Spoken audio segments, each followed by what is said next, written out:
This playthrough is rated M for mature. Greetings and salutations, viewers. Vauldemare back here with another episode of Our World is Ended. In the last episode, well, Natsumi went on a bit of a anger bender, rejecting us from whole reality, and then before we expected it, or we don't know what to expect next, just slapped the shit out of Natsumi.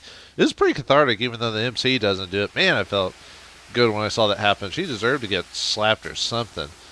Now I'm going to get people calling the police on me for saying someone should get slapped.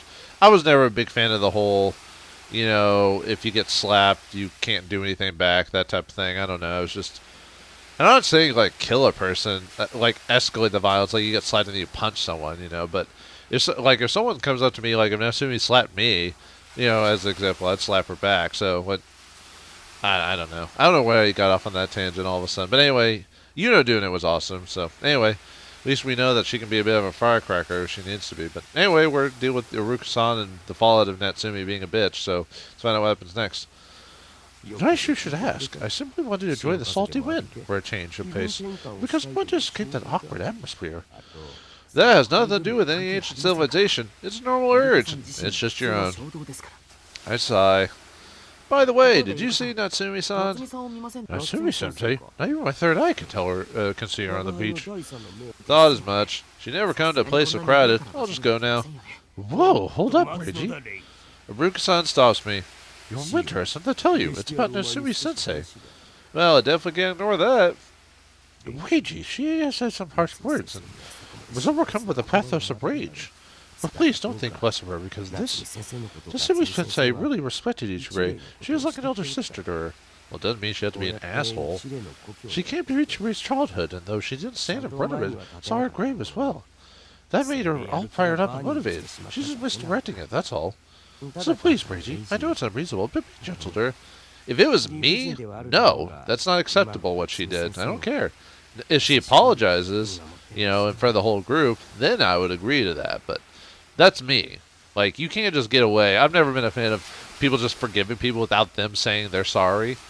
And that's happened in stories before, and it pisses me off. I'm just like, the hell? They didn't even apologize for their actions, Anyway, no, it doesn't piss me off that. It's more annoying than anything. Anyway, he stares at me through his sunglasses. I can tell that he's being unusually serious. As an old member of Judgement 7, he really knows what Natsumi-san is like. The fact that he's trying to cover for her shows just how close this team is. I thought it was one of the different ones. Anyway, don't worry. I understand that. It did make me feel down, but it won't lower my opinion of her because of it. It should. I see. Good to know. That's why you're my disciple. Asakusa makes a relieved expression. It's true that you're nowhere near Ichibei, but that's nothing to be sad about. As your mentor, I shall tell you this. Go your own way. Sorry, I don't think I get it. Don't get hung up on me like Ichibei. Become the director that only you can become. Only then will the seraphs of paradise fall upon you, and you will save the world as their chosen director. That role play is unnecessary, but I get what he's trying to say. I should just do the best I can do in my own way, regardless of what anyone says. We just said that, game. That makes me happy. Honestly, I never expected to see the day when I found solace in his words. Thank you! I bow to him, and he makes a slightly bashful expression. He hides it by striking a weird pose. All right, Reiji. I must continue my communication with the ancient civilization. Farewell! Kind of reminds me of an anime I watched a long time ago. It starts off with this skeleton dude and a card or something like that, and he goes, I have nothing to do with this story. Farewell. I don't know, I thought that was hilarious. I think it was King of Banjing, I think. Still posing, he walks away. His apparel movement makes him seriously stand out. He's so weird that he might catch the eye of the lifeguards, but I'll just assume he can handle it by himself. I have to find Natsumi-san. I wish we didn't. She wasn't in the guest house, the beach, or anywhere on the path leading to it. Only other place comes to mind. I leave the beach and hurry towards it. The graveside again? Oh, good. I love being around dead bodies. Oh, except they're all cremated, so ashes. August 10th, 2017, 5:37 p.m. on the cemetery. Now I got any ghouls pop up, are we? Ichibei a zombie? And of course, Natsumi-san is at the graveyard where Reiji-san sleeps. I should have went here directly instead of the beach. Well, I got to hear Haruka-san's honest thoughts, so I'd say it was worth it. Surprisingly, Natsumi-san is standing right before the grave, and she's speaking something to it. I don't mind to eavesdrop, but she's speaking unexpectedly clearly, and the graveyard is so silent, so I can hear her pretty well. Yuta-san told me she hates me? I don't... No, I guess she did say that, okay. I never really cared about what people thought about me. But hearing that from her is a bit of a downer. No, it feels awful. She's probably standing before the grave to finally accept that Reina-san is gone. At the same time, she tries to understand why Yuta-san was so mad at her. She called me a coward. That I'm covering up my heart in lies. Filthy, filthy lies. She's an airhead, a clueless and ignorant high school girl, yet she saw right through me. What a shallow person I am. I hate this. My pro's ambition? My pro's pride? Ridiculous. Ridiculous! I'm just a conceited, nameless illustrator. You probably knew this about me, didn't you? That I'm so lonely that I can't do anything about myself. The only one here solely and evaluating you is me. She sighs and stares at Renaissance grave with dependent eyes. Hey, what should I draw? What should I draw for? What should I draw for? What should I draw for? Alright. For who? I don't know anymore. Her words gradually lose their thorniness. Ichirei, why'd you die? Why'd you have to leave? She was sick. There's nothing she could do about that. I don't know what you're talking about. She was sick before you even met her. I can't walk if you're not here to light the way. I'm so scared that I just shut myself in the vase. Help me, Ichirei. Help me, Obi-Wan Kenobi. You're my only hope. Please help. I don't want to be alone anymore. Yeah, she's dead, dude. She can't help you anymore. But I can do nothing for you, son. I don't want to be alone, Ichirei. Help. Someone, please help me. Wow. Wait for me to make light of a sad moment. Her chaotic armor is gone. This is her being honest. Silence dominates the surroundings. The sun is setting. Evening is close. I listen, hear her whisper something. Reiji Gozen? That's clearly my name! Oh my gosh, you're talking about me. Totally hot. No, you're right there, aren't you? Stop hiding and show yourself. She asked without even turning around. I'm genuinely surprised. You knew? Eh? Natsumi-san turned towards me, completely shocked. Wait, you're actually here? Are you an idiot? You're such a goody two-shoes, you know that? Yeah, I'm aware. I won't ask you how long you stand there and how much you heard. Satisfied? Sure, as you wish. As you wish. What, someone's been watching Princess Bride? She relaxes a bit in response to my words. But then she furrows her brow and bites her lip. A brief silence. Then she's shaking and her voice is so meek I could barely hear her. After thinking of what to say for a bit, stay there for a bit longer. No, stay there. Please stay there, please. I'll always be waiting for you. Just staying here is enough. Are you sure I'm the right person for this? Let's see. Just staying here is enough. Always be waiting for you. Wouldn't it be... are you sure I'm the right person for this? I would think that would make her kind of just sad because I'm still defending her attitude. Well, I'm definitely not gonna say that because she was being harsh to me earlier, and she's yet to apologize for that. I'm almost thinking this is it, just because it seems like I'm just like, okay. I'm trying to... Well, it's not like she's gonna get any higher in my ranks. I think she's pretty low now. I'm gonna do the middle one. That might be more neutral. Just staying here is enough? Eh? Natsumi-san gives me a strange look. I just thought there might be something more I could do. If there is, don't hesitate to say it. If there was anything I could do to relieve her, I'd instantly do it. Seeing me all ready to help made Natsumi-san siphon up a bit. Yeah, it's one of those that seems like all of them would give her points, so I wonder if just the game's forcing you to get points with her. You idiot, you don't need to say anything. Just being there is more than enough. And I did get the ding as in I got points, so... I see! Her presence is a big help. Thanks, Reiji. I did the wrong voice with her. At that moment, her eyes, which were dry up till now, suddenly let out a lot of tears. Though she tries to do her voice, she doesn't hide her tears from me. Looks like me being her made her relieved, which in turn led her to do something within her breaking. However, don't find her the least bit pitiful. I do. In fact, I find this feminine side of her extremely endearing. I don't. Especially with the voice I'm giving her. She stops doing her voice and becomes awesome with her emotions. All I can do is watch over her. Gross. Dot, dot, dot. Finally. Are we going to get back to the plot, please? Chapter 12, Our World as Presented. Daylight, sunset, and sunrise. Sunshine, lollipops, and rainbows every day and everything that's wonderful and something, something. Yeah, I don't remember the whole thing. Man. Isn't it sad that I should be harping on a game with this because I'm playing it, but I don't know. I'm just ready to go back to the plot now. I guess this is part of the plot, but I want the overarching story to get back to it. Natsumi-san stops crying long after the sun has sank beyond the horizon. Though her eyes are red, she seems to return to her usual self. Let's go back. Oh, all right. We head back to the guest house before it gets totally dark. We didn't exchange a single word. She didn't say anything about the riot at the meeting, and I didn't comment on it either. But she never apologized to us! What the hell? However, it's pretty clear the hostile aura around her has faded. You better apologize at some point to what you said to me earlier. Otherwise, you're never forgiven. I'm sorry. She should not get away with that. Anyway, I'm sorry. You should never not get away from that, you know? The moment we arrive at the guest house, Natsumi-san stops the place. She takes a deep breath. Oh, maybe we're going to get that? Reiji, about what you saw back there. I guess she became embarrassed the way I saw her cry. Don't worry, I'll forget it. I say that to be considerate of her, but she shakes her head. No, don't forget. I want you to remember. She bashfully looks directly at me. It makes my heart skip a beat. That's just unfair. I'll do my best to stay calm and respond. All right, if you want me to, then I'll remember it.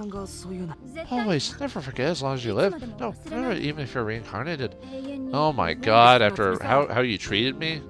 That's just way too much. She responds with a smile.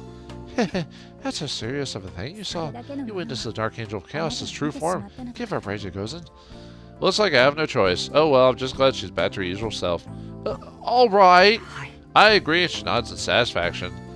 Alright, let's go back. When Sumi-san enters the guest house with a lost spring in her step, relieved to see that she's so much better than before, I follow after her. She's never going to apologize for that either. She's never going to take accountability. I mean, yeah, she cried, but she's never going to take accountability for her actions. Jesus. Nah, I'm just kidding. But alright, everyone's already in the room. Kept us waiting, you two. Sure took your sweet time. What were you up to, eh? He talks to us with a ground's face. It's clear that he's imagining something indecent. I can't really tell them about what happened to Rain-san's grave. And I don't have to, since Natsumi-san answers before I do. We'll just leave it to your imaginations, right, Reiji? Right, we'll leave it to them. I had no idea she could be so lighthearted. It makes my heart skip a beat. No, it doesn't. Yeah, I feel some different ways for them. This pattern, no way. Were you infected by the normie world? Iruka-san makes a big deal out of this. I don't know about any ways, but it's clear that something's different about you two. Seriously, what were you two doing? She's crying, like a little bitch. I said that I'm leaving it to your imaginations, right? Natsumi-san makes a confident smile. What the hell? You're just making me more curious. Sana-san looks displeased. I'm so grateful that Miyabi-san isn't here. If she was, she just wouldn't shut up about it until we told her. I can easily imagine her elated face. Anyway, everyone's here now. Sorry for the wait. Don't worry, my boy. We're just finished setting up. Everyone's NWGs lined up on the table. Connecting took longer than expected. We had to improve the program. Yeah, I worked really hard with that. I'm all to Reggie, give me a whole bunch of cooler. Tatiana opens her mouth towards me. Gross. Huh? Wasn't Wari-san giving them to you? Well, she eventually started resisting it. He shrugs, looking a bit at a loss. Hey, that's because you always make a really disgusting face when you give them to me. Putting a dark, shiny rod into a little girl's mouth is kind of fun, you know? It does, thanks to me. Good lord, game and Sakai. Jesus Christ. That's Sakai for you. Looks like this summer's trip made him open the gates to even greater pervert world. A man without limits, indeed. Amari, you suck. I share that sentiment. You're the best at feeding me. Tatiana opens her mouth to me once again. Why not just eat it by yourself? Ignoring the question, I take out a home run chocolate bar from her bag, unwrap it, and put it in her mouth. Doink! Thank you! She almost said that in English. All smiles, she starts eating again. I wouldn't expect any less from you, my boy. No one can match you when it comes to stuffing little girls' mouths with dark, shiny rods. Don't say it like that. What if someone who doesn't know the truth overhears us, like the feds? And that aside, we're having an NWG demo now, right? Yeah, I was thinking about having one right before dinner. Prepare your NWGs, you two. Hold on to your butts. Natsumi-san and I do as we're told. Suddenly, Asakusa speaks up. Hey, Owari, I'll probably sound annoying, but these goggles are safe, right? Oh yeah, we would have a bit of a PTSD moment about, or that might not be the right word, a reaction to the goggles after what happened last time. You know what happened the last time, right? Can it happen again? I understand why she's worried. Last time we used those, we ended up being killed in the virtual world. Well, we didn't actually get killed. We just thought we were. I can't blame her worried about these things, but Owari-san laughs it off. Don't worry about that. We're just using our PCs to access the base's server. The clients are using the guest list too, so it's only the W.O.R.L.D program demo that has nothing to do with the New World. Nothing happened when this guy does them, so we can vouch for that too. Tatiana speaks. Her breath smells like chocolate. Also, right in North and DIH lanes are completely blocked, so we don't have any method of interaction. Man, something's caught in my throat. I see, that's fine then. Asakusa nods in understanding. So these NWGs are back to only having their intended purposes, right? Natsumi-san seems both relieved and dissatisfied. I look around and see that the members are sharing conflicted looks. Though we were killed in there, the virtual world is also where we met Reiji-san. That's why we're not sure whether we should be glad about the fact that we can't go there again. Well, I'd say this is fine. We're just game devs after all. It feels like he's just trying to convince himself, but we all not in agreement. Anyway, what do you want to do in the demo? Oh, you'll see. You're gonna show us something erotic again, aren't you? Let's just say that we'll all be speechless. Oh, I'm intrigued. The typical J7 talk lightens the mood considerably. Anyway, let's get started. Put your goggles on, people. Everyone does as he says. I quickly bring and equip my own NWG. I turn it on to activate normal mode. The smartphone say, why do we have to keep repeating the same thing again? Alright, looks like you're all ready. I hear his words through both his lips and the speaker. W.O.R.L.D program standby. That's in English for some reason. And so the program is ready for reactivation. All that's left is to say the voice command. Alright, off to the vivid paradise. Change the... Wait! Yuya-san suddenly raises her voice. What's up? Need to go to the toilet? Hurry up! No, I don't. She shakes her head. I'll do it. I'll say the voice command. Her tone is unusually strong. It doesn't seem like she'll take no for an answer. Also, something feels really off. I can't quite put my finger on it, though. What's gone into her? Feels like she's not her usual self. Well, sure. Let's leave it to her. Owari-san doesn't seem to mind letting her have this role. Yuya-san silently nods and takes a deep breath. Then she raises her voice. Change the world! I assume all the characters will say it at one point before the end of the game. A filter overlay a variety of information. Yeah, we said that before. I'm prepared to see what Owari-san prepared for us, but... What the? What is this? The next moment... Huh, we still got zapped into it anyway. A powerful light assaults my eyes, followed by a blackout. Uh-oh. Whoa, it's all black! No way. Why did this happen? Why'd you take off the goggles? No, remember last time? We all look at each other's faces, completely worried, because we blacked out, right? So we're in the world now. This is just a failure, right? Just a normal failure, yeah. She asks for an answer, but none of us are able to give it to her. We just don't know. I panic and look around. We're still in the same retro-looking room. Nothing seems to have changed. Tachinka, the debuggy. Owari gives Tatiana an order. She goes on her handheld PC and activates the debuggy. It's a tool that can influence the world. We know that. Why are you telling us again, game? Is it because we haven't seen it in a while? In other words, we can use it to pet this world and confirm whether it's really virtual or not. I guess this game almost expects us to play it via chapter by chapter instead of straight through. I'll make a random object appear. Tatiana presses the enter key. Yep. Oh, it's the same one we've had before. Oh, who knew that they were going to have to use the same item. As we go up and watch, an object appears on the table. It's a little poly bear. Wait, I thought the server for like the new world was only in Akashic. Why are we here? Oh. Whoa, it appeared. That means that we're... Wari-san stares at the bear with a troubled expression. It looks like we're in the new world. Why, that's something. Wari, did you say it was safe? We're actually here. Tell us what's happening here. Sawa-san interrogates Wari-san. She reaches for his collar but avoids her hand. Hold on now. Even I don't know the reason. I mean, this is just theoretically impossible. No! This is irresponsible! Give us an explanation! Tatiana joins Sawa-san, angry, questioning Wari-san, but... Hey Tatiana, didn't you say that was safe too? She points out something that makes her unable to. I don't know the reason. This is theoretically impossible. She joins Wari-san in making excuses, really quickly too. I'm impressed! But Sakai, wasn't the virtual world just that part of Asakusa? Ruka is being relatively rational about this.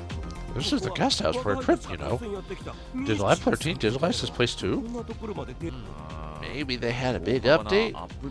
That doesn't explain why this place is particular here. I don't mean to be rude to Yoko-san, but this is a small and remarkable guest house. It just isn't the kind of place you go out of your way to add in an update. I don't know anything about how Akashic works, but it creates a world based on digitalized human memory data, right? In that case, this place might be made of our memories too. I have a feeling that she's right about that. But that only applies if we're connected to Akashic, right? That means that we are... Isn't that a huge problem? Yeah, leaving an access log and letting Lab 13 know we're here would be a bit of a problem. It's bad that we don't have means of logging out. We're stuck here?